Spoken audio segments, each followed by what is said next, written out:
Haleluya, haleluya, haleluya. Salam saudaraku, Mazmur 119 ayat 105. Firman Bapa ya, pelita bagi kakiku, terang bagi setiap jalan-jalanku. Renungan KPI Mayim Kaim pada hari Senin tanggal 21 November 2022 atau pada tanggal 27 Kesvan 5783, diambil dari kitab Hakim-Hakim 18 ayat 27 yang berkata demikian, saudaraku. Demikianlah rombongan suku Dan itu membawa apa yang telah dibuat oleh Mika, juga imam Lewi itu. Kemudian mereka tiba di Lais, negeri orang-orang yang hidup dengan aman dan tenang, lalu menyerang mereka dengan mata pedang dan membakar kota itu dengan api. Saudaraku, perikop yang baru saja kita baca dalam renungan Haftarah ini adalah suku Dan menguasai kota Lais, saudaraku. Saudaraku, peristiwa ini terjadi setelah, saudaraku, suku Dan ini ternyata sampai pada kitab Hakim-Hakim ini dia belum memiliki suatu daerah yang mereka duduki dengan tetap, saudaraku. Dan mereka akhirnya akan menyerang wilayah yang bernama kota Lais, saudaraku. Kota Lais ini adalah kota yang cukup jauh dari tetangga-tetangga kota yang lain seperti itu, saudaraku. Dan di kota ini penduduknya yang hidup dalam keadaan baik, damai, saudaraku, dan wilayahnya juga subur.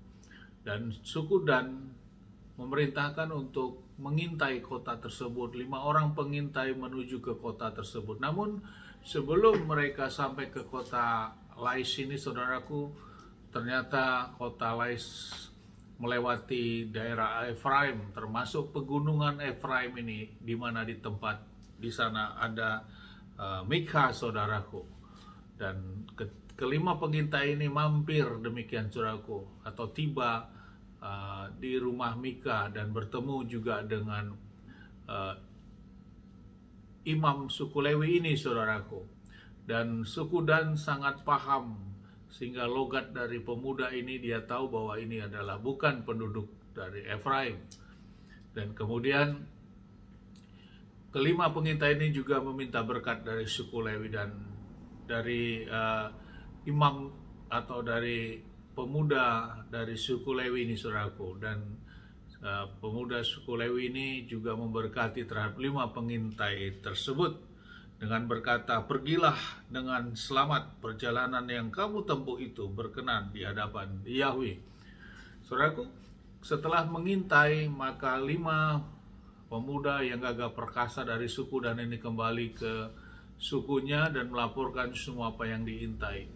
Selanjutnya, maka pasukan dari suku Dan ini bersiap untuk datang menyerang wilayah kota Lais ini, saudaraku, dengan membawa kurang lebih 600 orang pasukan yang gagah perkasa. Namun sebelum memasuki kota Lais, dia juga tetap akan melintasi Efraim dan melintasi di mana di tempat rumah Mika itu, saudaraku. Dan disitulah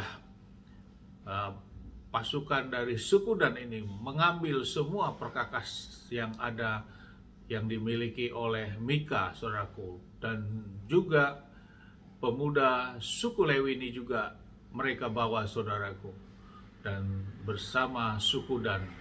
Sehingga apa yang menjadi ekspektasi daripada Mika bahwa dia akan diberkati, dengan dia sudah memberkati pemuda ini, saudaraku, sebelumnya sesuai renungan kemarin, saudaraku, semuanya ternyata tidak terjadi seperti itu. Bahkan semua barangnya diambil, juga termasuk patung-patung efodnya, semuanya diambil oleh rombongan pasukan dari suku Dan ini, saudaraku. Dan juga pemuda ini diajak ikut semuanya.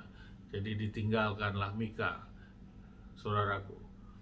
Dan ini yang terjadi, saudaraku, sehingga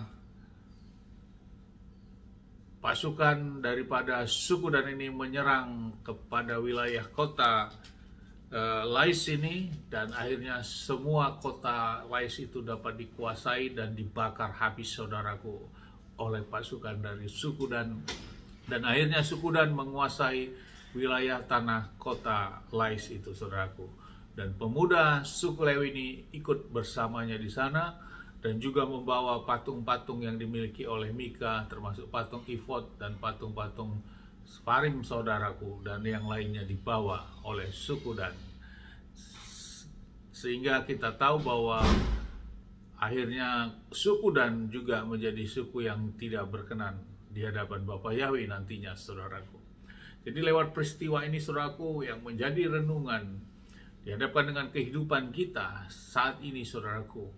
Mari, saudaraku, apa yang dilakukan Mika seperti renungan kemarin yang sudah kita dengarkan, kita harus dapat memahami bahwa kita tidak sembarangan dalam menjalankan iman rohani kita, saudaraku.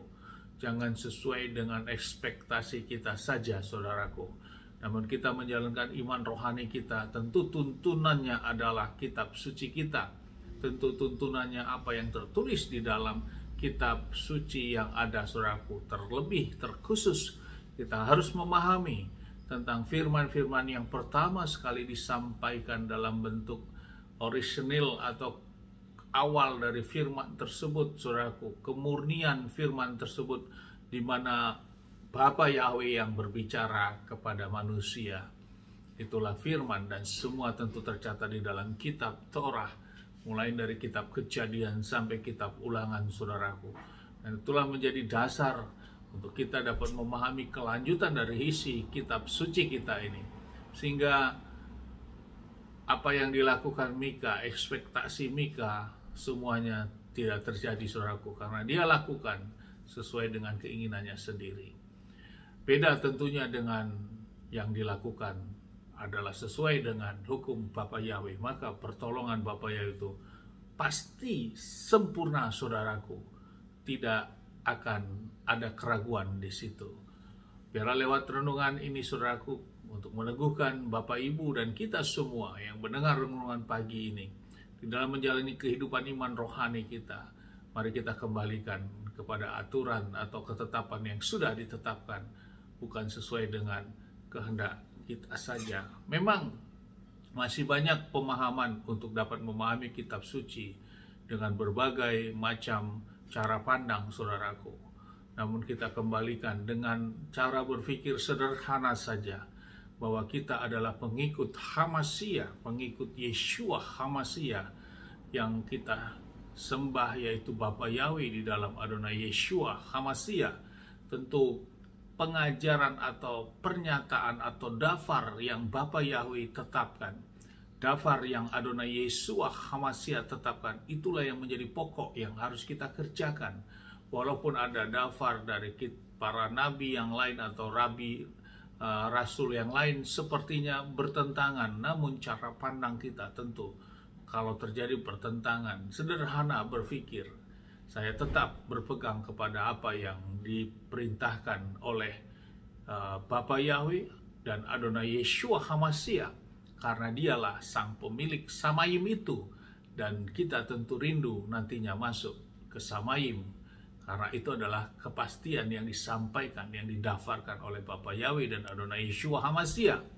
Namun bila ada firman yang lain yang mungkin kita belum mampu memahaminya, terjadi sesuatu hal yang kelihatannya berbeda, namun sesungguhnya kitab suci tidak ada yang berbeda, saudaraku. Tidak ada yang berbenturan satu sama lain, namun cara kita memahaminya seolah-olah bertentangan. Maka pilihannya adalah tentu kita akan mengikuti apa yang Bapa Yahweh sampaikan dan apa yang Adonai Yeshua sampaikan, karena dialah pemilik Samayim itu. Sementara para rasul yang menyampaikan yang tanda kutip seolah-olah tadi bertentangan, dia bukan pemilik Samayim, saudaraku, namun dia hanya rasul yang diizinkan untuk menulis di dalam kitab suci kita.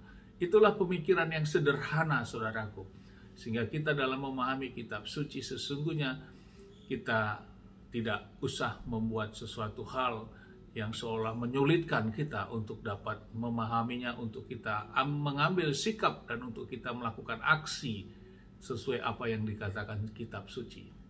Tentu yang kita pegang adalah apa yang dinyatakan oleh Bapa Yahweh dan Adonai Yeshua Hamasia, karena kita adalah pengikut-pengikutnya, karena kita adalah anak-anaknya. Kita bukan anak-anak rasul-rasul, saudaraku, tapi kita anak-anak Bapa Yahweh di dalam Adonai Yeshua HaMashiach, dan kita mempelainya. Amin. Sukses besar buat kita semua, maju terus dalam iman. Dari tempat ini saya berdoa Bapa yang memberkati dan melindungi kita semua dimanapun kita berada. Bapa yang menyinari wajahnya kepada kita, berikan kita kasih karunia. Bapa yang menghadapkan wajah, beri kita damai sejahtera. Apapun yang kita kerjakan lakukan sepanjang hari, semuanya menjadi berhasil. Dan kita orang percaya kepada Bapa yang kita tidak dipermalukan. Dan keselamatan yang pasti hanya bersama Adonai Yeshua HaMashiach, Mesias kita, Juru Selamat kita yang hidup. Amin, haleluya. Shalom, saudaraku.